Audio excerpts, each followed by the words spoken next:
Assalamualaikum guys, selamat datang ke channel aku. Okay, so hari ni aku nak buat sedikit projek untuk motor aku. Okay, first kali projek aku nak tukar IC fork. IC fork aku belah kiri dah bocor, jadi aku nak tukar IC yang elok sikit lah.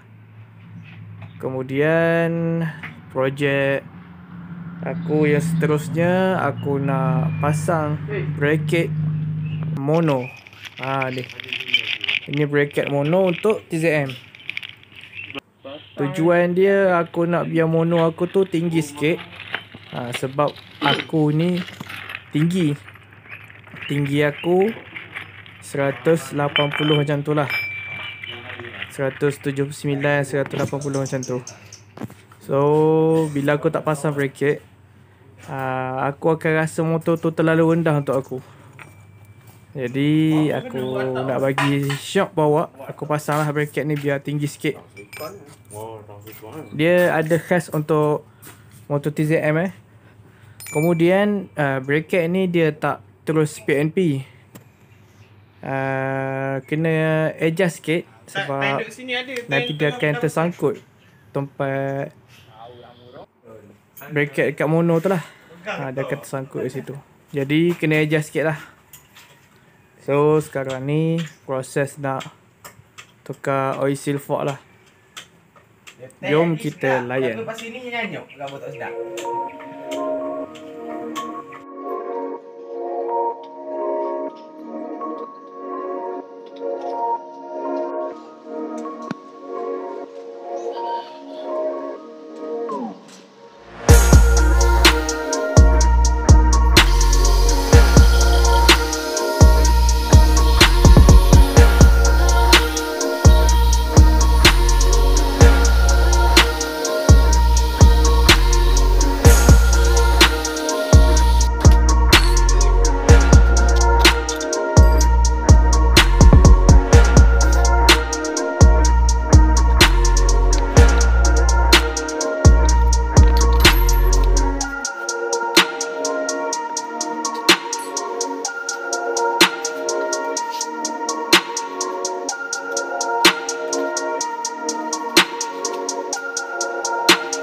Okay geng, so macam ni lah rupa dia selepas aku pasang bracket mono tu.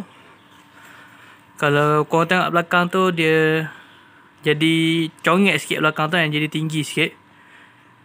Tapi bila aku duduk, dia akan turun lah seat ni. Jadi dia tak nampak lah macam tonggek sangat kan. Cuma bila parking macam ni, nampak lah tonggek tu, tapi tak ketara sangat. So macam ni lah rupa dia. Nice lah.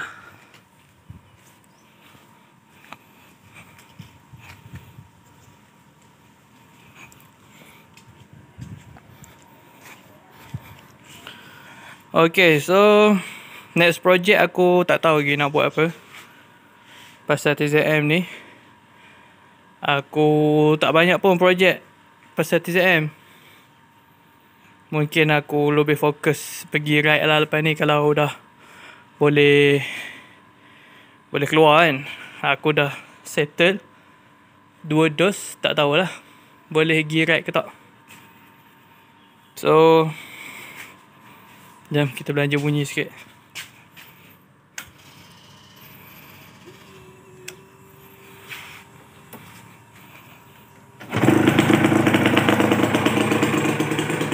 Sekali start je.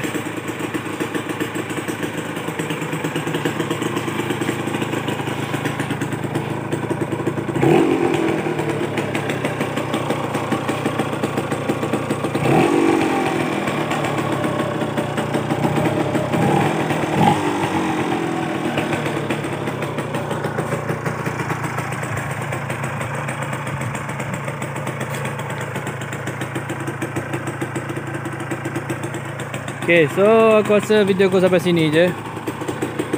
Aku harap korang sudilah subscribe, like, comment, share aku punya video.